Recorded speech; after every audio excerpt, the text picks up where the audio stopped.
Did you see those rocks? Yeah, I mean those national championship rings. Those things are boulders. They're massive. They're huge. But who can blame Georgia for celebrating big and getting the very largest monstrosities that you could ever find or have created to celebrate their national championship?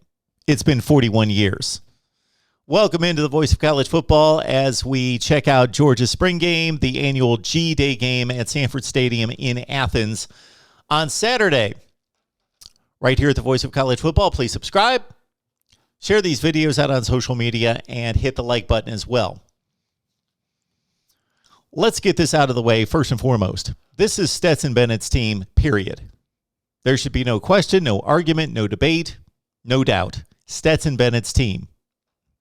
Not because he handed the ball off 65 times a game and threw 8 passes and won a national championship based on a rushing attack and mostly a defense. No, he played excellent quarterback for much of the season, most of the season. Aside from a couple mistakes in the SEC championship game, he was a top flight quarterback, actually near elite quarterback most of the time, most of the season. I've been critical of the mistakes that he's made in big situations in big games in the past, but he proved it against Michigan and against Alabama. Look at the adversity he faced against the Tide, and he fought back, and he engineered and led those touchdown drives to take the lead and win the game against Alabama, first and foremost. And then just flat out statistically, he was the number 3 quarterback in the nation in QBR behind the 2 guys that were invited to the Heisman ceremony in New York, Bryce Young and C.J. Stroud. Stetson Bennett, number 3 in the country in QBR. He statistically put up an outstanding elite season. And on top of that, just watch him play and understand that adding to the arm strength that is good enough, the accuracy that's good enough, the mobility that's better than good enough, he now has the confidence and swag to know I've done it. There's no situation I can face that I can't overcome. Stetson Bennett's the quarterback for Georgia in 2022. All right, who's going to be the quarterback in 2023? You've got 3 quarterbacks in Carson Beck, Brock Vandegrift, and Gunnar Stockton, who are more talented, at least based on the high school evaluation, than Stetson Bennett. And it would be conventional knowledge or wisdom to think that one of them's taking off after spring practice. One of them has to enter the transfer portal. However, they all know that Stetson Bennett only has 1 more season. And Stockton and Vandegrift are new to the system. And, of course, Carson Beck seems to be in line for the number 2 job. So the race for number 2 is crucial because, of course, you're always only 1 play away from being the starting quarterback. And number 2, you set yourself in position to be the guy in 2023. So I'm not making a prediction on anybody entering the transfer portal. I don't do that. All these guys are currently Georgia Bulldogs. No speculation here on who's leaving or when, but don't be surprised if all 3 stay. All right, let's get to the other aspects of the team that stand out. The wide receivers are better than they've been in recent Georgia past. That's always been a good position, but not as great or elite as the running backs, the offensive line, or any level on the defense.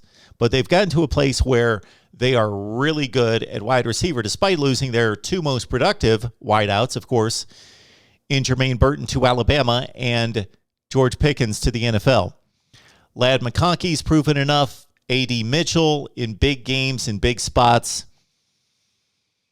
Dominic Blaylock is a guy that has had his injury issues and has been largely forgotten, but he made a couple big plays in the spring game.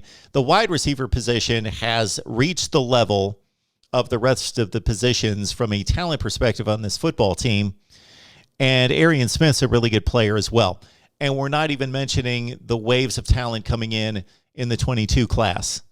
They are loaded at wide receiver. Just got to find the go-to guy, the number 1, 2, and 3 guys, which I believe would be McConkey, Mitchell, and Blaylock. We shall see. The reason there shouldn't be concern about the wide receivers, though, is because of the tight end room. It's the best in college football. It's not even close. And these tight ends are not conventional tight ends. They're basically weapons in the passing game. We know Brock Bowers. We didn't have to see him in the spring game. He didn't play. He doesn't need to play. He's fine. He just scored 15 touchdowns last season and proved to be the best tight end in college football. And playing behind him, now we've got Eric Gilbert, who was supposed to be the best tight end in college football, coming in as a high school senior to LSU in 2020. And he caught 35 passes and was the all-SEC freshman tight end. And, of course, now he's had his off-the-field issues. Hopefully he's straightened those out, and he's focused and ready to play. And he's trimmed up to be less of a tight end per se and more of a guy that splits out. It's an unbelievable tight end room. And it also includes Darnell Washington, who did not play in the spring game. Okay, now to the running back room. James Cook and Zamir White are gone. That's okay. Kenny McIntosh was capable, more than capable last year. I like what I see out of Deshaun Edwards. We saw him break free several times in the spring game on Saturday. But in particular, I know that the Georgia running back approach is typically not to have a superstar, not since the days necessarily of Todd Gurley, pretty much all by himself with Keith Marshall as a complement, or more recently, Sony Michel, DeAndre Swift, or Nick Chubb, Sony Michel as a combo, but more recently playing 3 and 4 guys. But if somebody's going to break out and be a superstar, Kendall Milton is that guy. He just is that guy. As both rusher and pass receiver, he's impressive and could be the star of the group and the guy that really takes over the room. All right, now let's get to the defense. They lose a ridiculous amount of talent. It's crazy, the talent that they lose, and we're going to see it on display in a couple weeks at the NFL draft. Along with Alabama, Georgia has the best defensive talent in the country. Sorry, Clemson, you have a great defensive line, probably the best. But in taking into account all 3 levels, it's Alabama and Georgia. And despite losing all those players to the NFL draft, Georgia is still right there with Bama. Okay, here are the concerns. The special, unique qualities of the players that were lost. Lewis Cine, for example, alpha dog, hitter, enforcer guy. So there's other guys in the secondary that have the same amount of talent, speed, ability, all that. But are they that guy? Nakobe Dean was that guy in the mold of Roquan Smith. Do they have another guy, alpha dog, that's going to step up, be a leader, be tenacious, rally the troops, and just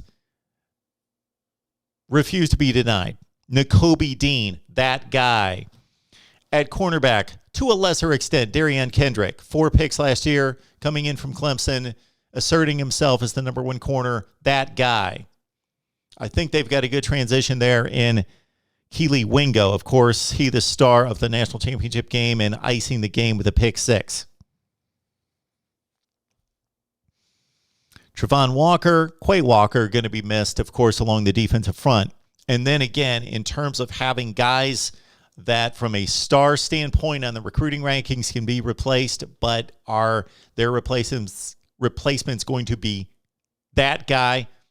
Of course, Jordan Davis, the star of the defense. And then Devontae Wyatt probably played just as well down the stretch and became a force that is going to be plucked off the board at the NFL draft quickly, Devontae Wyatt. So 2 monsters in the middle. Nobody in college football had 2 guys like Davis and Wyatt.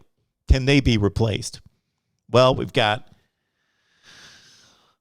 Jalen Carter's a star. He's a more athletic version of the guys I just named. You've got Zion Logue. It's time for him to step up and be a force. Nolan Smith, of course, has already proven to be a great player at this level. Jamon Dumas-Johnson, he will probably have to be the guy in regards to leadership, calling plays, getting guys lined up in the right position at linebacker. Robert Beal's been a playmaker in the past as well. And again, Ringo is the number 1 cornerback. My look at Georgia football following the spring game, it's intriguing because the waves of talent are monumental, but there is separation when it comes to guys that play big in big games, are leaders, are just difference makers. And Georgia still has some of those guys, but they've got to replace guys, and we don't quite know if they have the replacements at that insane elite level. My thoughts on Georgia football. Would love to see what you have following the G-Day game right here at the Voice of College Football. SEC